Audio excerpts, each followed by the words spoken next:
You know that feeling when financial jargon just washes over you, like someone speaking a whole different language? Definitely. Options is one of those words I think that can instantly trigger that. It sounds complex, maybe a bit, I don't know, exclusive. Yeah, it can seem that way. But what if we could just cut through the noise, get to the core of what they actually are and, why they matter? Well, that's exactly what we're trying to do I today. mean, that's our mission We're here. diving into the fundamentals, the Right. real basics of options, using a pretty structured approach, actually. It's based on a comprehensive quiz designed to test core understanding. Okay. So think of this as like your guided tour through the essential landscape of these financial tools. A shortcut, maybe? Maybe. Yeah. Our goal isn't, to make you an expert trader by the end of this, not at all. Right. But it is to equip you with a clear, practical understanding. Get the key concepts, the terminology sorted out. Okay, sounds good. So let's start right at the absolute beginning. Someone talks about a call option versus a put option. What's the fundamental difference we need to grasp there? Okay, so at their heart, they represent different rights. It's all about rights related to an underlying asset, like a stock. Right. A call gives you the right, but not the obligation, to buy that asset at a specific price, Okay, buy. whereas a put gives you the right to sell it at a specific price. Sell. Got it. Right. Buy versus sell. Exactly. And these rights aren't just open-ended, right? They come with two key things. A strike price. Which is? That's a predetermined price, the price you agreed on to buy or sell at. Okay. And an expiration date. And it's the final day the contract is valid. It has an end date. So it's almost like having a reservation, yeah. To buy or sell something at a set price, but only before a certain time runs out. That's a pretty good analogy, yeah. Now, I've also seen European and American options mentioned. What's the key distinction there? Sounds geographical, but probably isn't. No, not really about geography. It's all about when you can exercise that right you bought. Okay. A European option, you can only exercise it on the exact expiration date. Only on that last day. Huh. Less flexible then. Right. An American option gives you more flexibility. You can choose to exercise it anytime you want, basically from the day you buy it right up until it expires. Got it. Okay, American equals more flexibility. Now, these rights, these contracts, they don't come free, do they? There's a cost involved, the premium. Precisely. You have to pay for that, right? The premium is the price you pay upfront to actually acquire the option contract. Okay. And let's think about the value of that contract, say a call option. We talk about intrinsic value. Intrinsic value, meaning? It's the immediate profit you could make if you exercise the option right this second. So for a call, it's how much the current stock price is above the strike price. Okay. If the stock is trading at $55 and your call strike is $50, the intrinsic value is $5. Exactly. But of course, if the stock price is below the strike price, Then there's no immediate value in exercising, no intrinsic value. right, no point paying $50 via the option for something you can buy for, say, $45 on the market. Right, makes sense. But hang on, even if an option has zero intrinsic value, it still costs something, right? People still pay a premium for it. Is that where time value comes in? You got it. That's the other component of the premium. The time value reflects the potential for the option to become profitable sometime before it expires. So it's like paying for the possibility, the chance. Kind of, yeah. It's influenced by a few things. Obviously, the amount of time left until expiration, more time, generally means more chance for a good price move, so higher time value. Okay. And also the expected volatility of the stock. If people expect big swings, the time value goes up. Because there's a greater chance it could swing into profit. Exactly. And an interesting point here, this time value, it doesn't just decay steadily. It tends to erode faster and faster as you get really close to that expiration date. Oh, right, like a melting ice cube, it speeds up at the end. That's a good way to put it, yeah. It accelerates. Interesting. Okay, we're building a good foundation. Calls, puts, strike, expiration, premium, intrinsic, time value. Now, the Greeks. Yes. The Greece. Delta, gamma, theta, vega, rho. It sounds like a whole different level of complexity. What do these actually tell us? Don't let the names scare you. Think of them as like diagnostic tools. They help you understand how sensitive an option's price is to different factors. Okay, sensitivities. Like what? Well, delta is maybe the most common one. Mm-hmm. It measures how much the option's price is expected to change for every $1 move in the underlying stock price. Right. So, for example, a delta of 0.5 suggests the option price might move about 50 cents for every dollar the stock moves. Roughly. Okay, so it gives you a quick idea of how it tracks the stock. Exactly. Then you have gamma. Gamma tells you how much the delta itself is expected to change as the stock price moves. Because delta isn't fixed, you see. Ah. Okay, so gamma measures the rate of change of delta. You got it. Then there's theta. Theta measures time decay, that melting ice cube effect we just talked about. How much value the option loses purely due to time passing. The clock ticking. Right. Vega shows sensitivity to changes in volatility. Remember we said expected volatility affects time value? Vega measures that impact. So if the market suddenly expects bigger swings, Vega tells you how the option price might react. Precisely. Higher expected volatility generally means higher option prices, and Vega quantifies that. And finally, Rho measures sensitivity to changes in interest rates. Interest rates? Really? Yeah, though it typically has a smaller impact, especially on shorter-term options compared to the others. Okay, so delta is the immediate price link, gamma is how that link changes, theta is the time drain, Vega is about volatility expectations. Seems like vital info if you're actually trading these things. Absolutely crucial for managing positions, yeah. Now, just a practical point.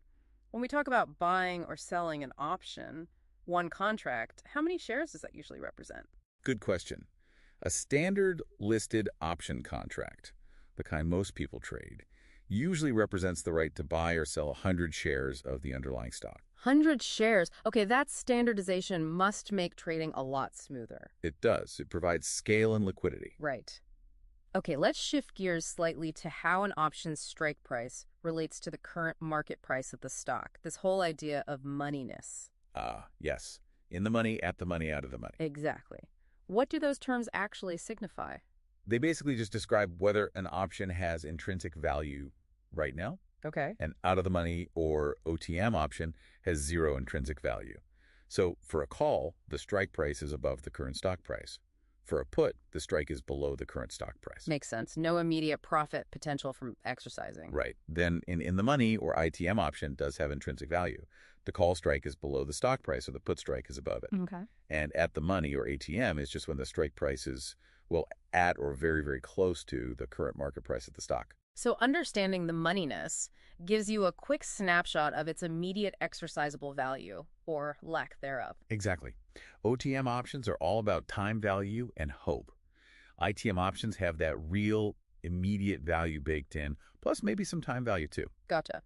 Now, people don't just buy or sell single options, do they? We often hear about traders using combinations. What are some of the most basic multi-option strategies? Yeah, combinations are very common. Two really fundamental ones are the straddle and the strangle. Straddle and Straddle yeah, okay. involves buying both a call option and a put option Mm-hmm. with the exact same strike price and the same expiration date. Huh. Buying the right to buy and the right to sell at the same price. Why would you do that? You'd do it if you expect a big price move in the stock, but you're just not sure which way it's going to go up or down. Okay. A bet on volatility, not direction. Exactly. You need the stock to move significantly, either way, just to cover the cost of buying both options. Right, and the strangle. Similar idea. Similar idea, but slightly different mechanics. A strangle also involves buying a call and a put, but with different strike prices.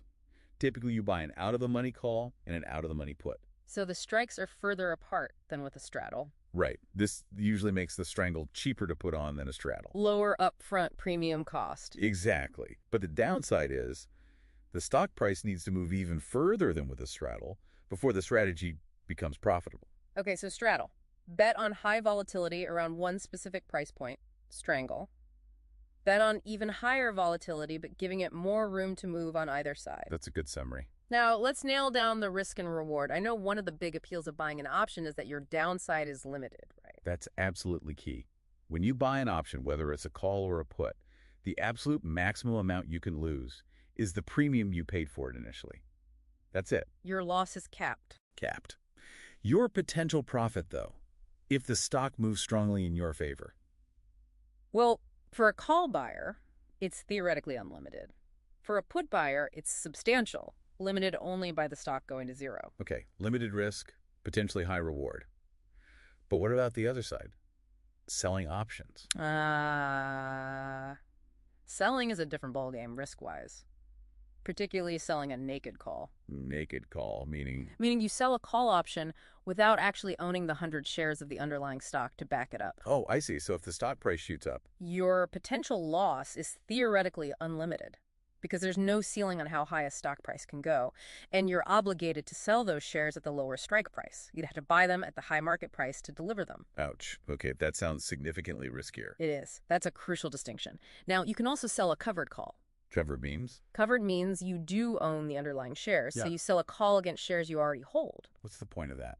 It generates income from the premium. Your potential profit on the shares is capped at the strike price, but you collect the option premium, which can offset some potential downside or just boost returns in a flat market. It's a much more conservative strategy than selling naked calls. Right. That risk difference between buying options and selling naked options is huge. Really important to understand. Absolutely fundamental. Okay, so we touched on combining options with different strikes, like in a strangle.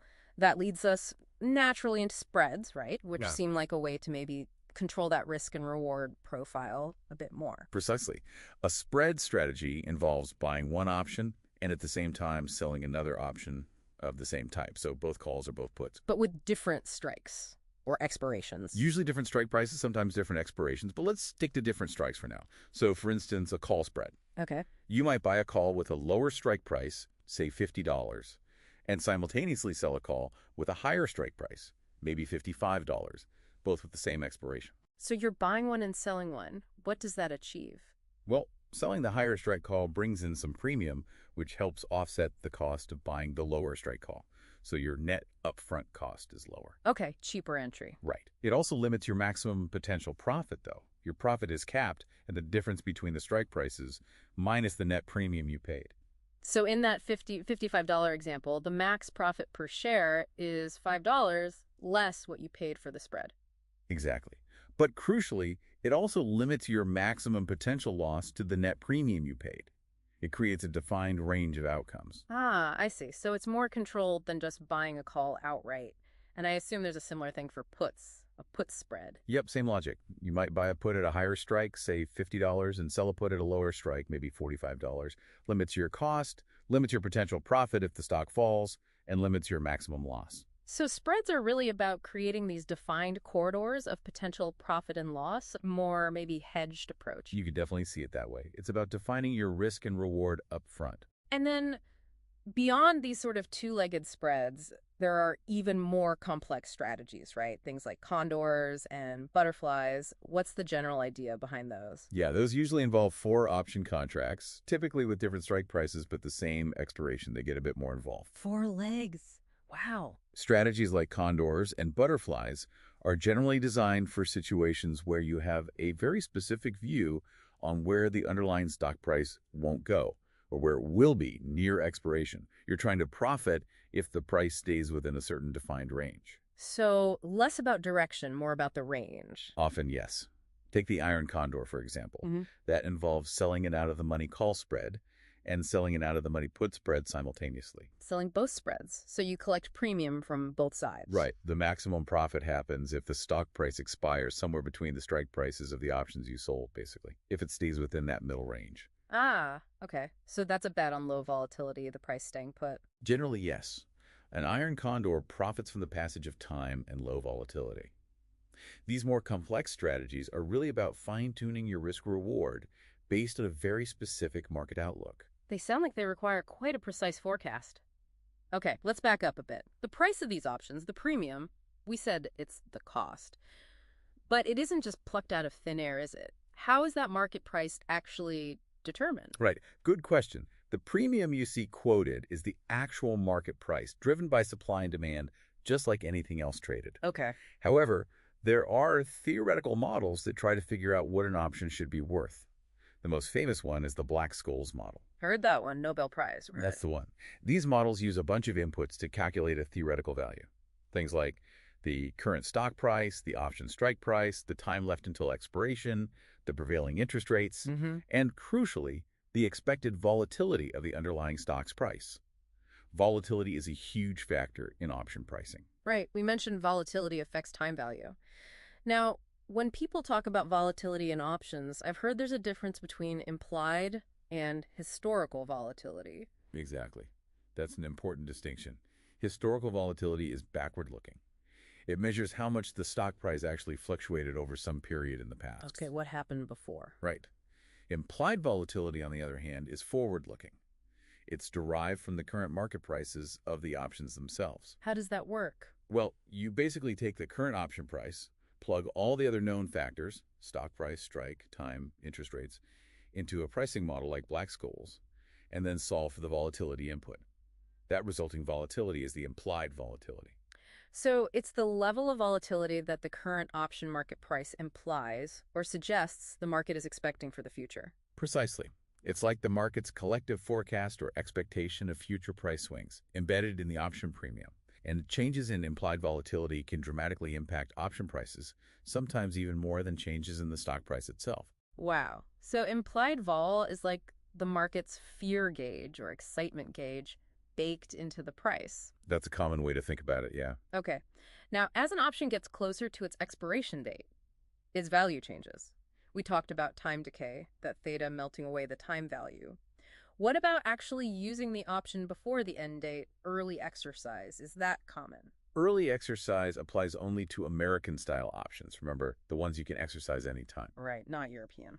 And while it's always possible with American options, it's often not optimal, especially for call options on stocks that don't pay dividends. Usually, you're better off selling the option itself rather than exercising it early, because exercising throws away any remaining time value. Ah, okay. You lose that extra bit you paid for. Exactly. But there are exceptions. It might make sense for deep-in-the-money put options sometimes, or for call options just before the stock pays a dividend to capture that dividend. Okay, so it's situational. And that time decay, the theta effect, you said it accelerates. It really does, especially in the last month or maybe even the last couple of weeks before expiration. That time value just evaporates much more quickly. Option buyers need to be very aware of that accelerating clock. Definitely something to watch out for if you're holding options near expiration. Now, just some quick trading floor lingo.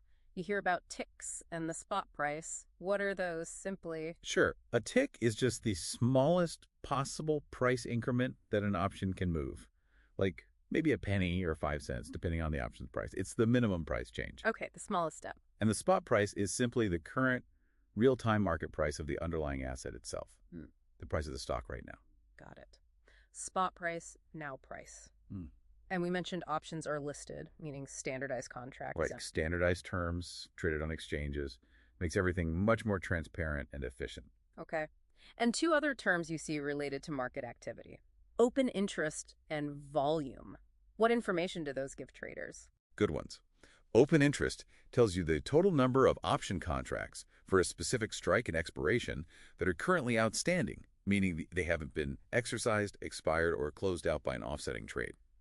So how many contracts are still live or open? Exactly. It's a measure of the total participation or commitment in that specific option. High open interest usually suggests good liquidity. And volume. Volume is the number of contracts that have actually traded hands during a specific period, usually that trading day. So how much activity happened today? Right. High volume shows lots of current trading interest. You can have high open interest, but low volume if not much trading is happening that day, or vice versa if a lot of new positions are being opened or closed. They tell slightly different stories about market activity and liquidity. Okay, open interest is the total pool, volume is the churn on a given day. Now, critical question. How do you figure out if your option trade might actually make money by the time it expires? That's where break-even points come in. Yeah. Absolutely. The break-even point is crucial. For a simple long call option, meaning you bought a call, the break-even point at expiration is the strike price plus the premium you paid for the option. Strike plus premium. Right. The stock price needs to rise above that level for you to actually start making a profit, ignoring commissions. Because you need to cover both the strike price and your initial cost. Exactly. And for a long put option, it's the opposite logic. The break-even is the strike price minus the premium you paid. Strike minus premium. Yep. The stock price needs to fall below that level for the put buyer to be in the profit zone at expiration. Got it. You always need the market to move enough to cover your initial outlay before you see a real return. That's the fundamental idea. Now, I've also heard options described sometimes as being intrinsic heavy versus extrinsic. What's the key difference there? Sounds related to our earlier value discussion. It is directly related. Yeah. An intrinsic heavy option is one that's deep in the money. A large chunk of its premium comes from its intrinsic value, that immediate exercise value. So like that $50 strike call when the stock is at $70, lots of intrinsic value. Exactly. These often have less time value remaining. Maybe they're closer to expiration. Conversely, an extrinsic heavy option, or just an extrinsic option, derives most or all of its value from time value. So like an at the money or out of the money option with lots of time left. Yep. Precisely. It's all about potential future value, the time and volatility component, rather than immediate exercise value. Okay, intrinsic heavy, mostly real value now. Extrinsic, mostly potential value later. That makes sense. Yeah. Now, we've talked about using options to bet on price direction, calls for up, puts for down, and using spreads or straddles to bet on volatility. Can you specifically use certain strategies purely as a volatility bet? Oh, absolutely. We mentioned the iron condor earlier. Yeah. That's often seen as a bet on low volatility. You want the price to stay stable within a range to collect the premium from selling those spreads. Right, sell volatility. And on the flip side, the long straddle, buying the call and the put at the same strike. That's a classic bet on high volatility. You don't care which way it goes, as long as it moves significantly. You're buying volatility. So options really give you tools not just for direction, but explicitly for expressing a view on how much things are likely to move or not move. That's one of their unique strengths, yes. Betting on the magnitude of movement. Okay, almost there. Who actually handles these trades? Make sure the buyer gets paid if they're right, or the seller delivers? I remember seeing clearinghouse mentioned in the source material. Yes, the clearinghouse is absolutely essential. It acts as the intermediary, the middleman, for every single listed option trade. How does that work? Essentially, the clearinghouse becomes the buyer to every seller, and the seller to every buyer. It guarantees the performance of the contract. So if you buy a call, you don't have to worry about the specific person who sold it potentially defaulting if the option becomes valuable. Ah, the clearinghouse guarantees it, removes counterparty risk. Exactly. It's fundamental to the integrity and smooth functioning of the options market. And one last little piece of market structure: the spread between the bid and ask prices. Right, you see two prices quoted. Yeah. The bid is the highest price a buyer is currently willing to pay. The ask, or offer, is the lowest price a seller is currently willing to accept. That difference, the bid-ask spread, is basically a transaction cost, the edge for the market makers providing liquidity. Got it. The cost of immediate trading. And finally, this concept of fair value or theoretical value. How does that fit in? Fair value, or theoretical value, is the price that a model, like Black-Scholes, suggests the option should be worth, given all the current inputs: stock price, strike, time, volatility, rates. The model's best guess. Kind of, yeah. Yeah. It's a theoretical benchmark. Traders often compare the actual market price, the premium, to this theoretical fair value.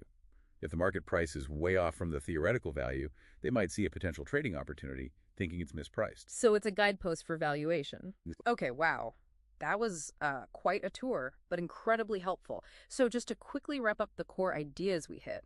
Let's do it. Calls are the right to buy, puts the right to sell, always a specific strike price and an expiration date.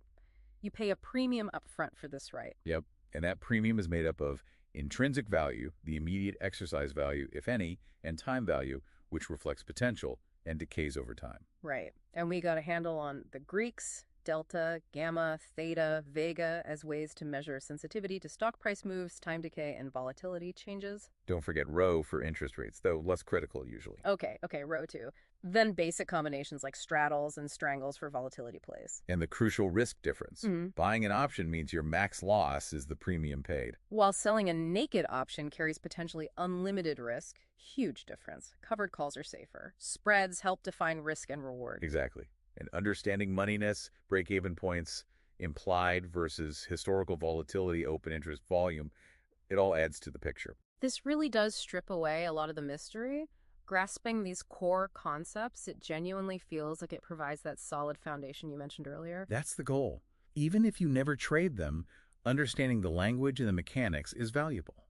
Absolutely. So for you, our listener, now that you hopefully have a much clearer picture of these basic building blocks, here's something to maybe mull over. Yeah. Even if you have zero intention of ever trading an option, can you see how understanding these concepts, rights versus obligations, paying for potential, the leverage involved, the impact of time passing and uncertainty, that volatility piece, how that framework might actually be relevant, maybe in other financial decisions, or even just in everyday situations where you're weighing up risks, rewards, and future possibilities? That's a great point. It's a powerful way to think about risk and opportunity, isn't it? beyond just the stock market. Exactly. Something to think about.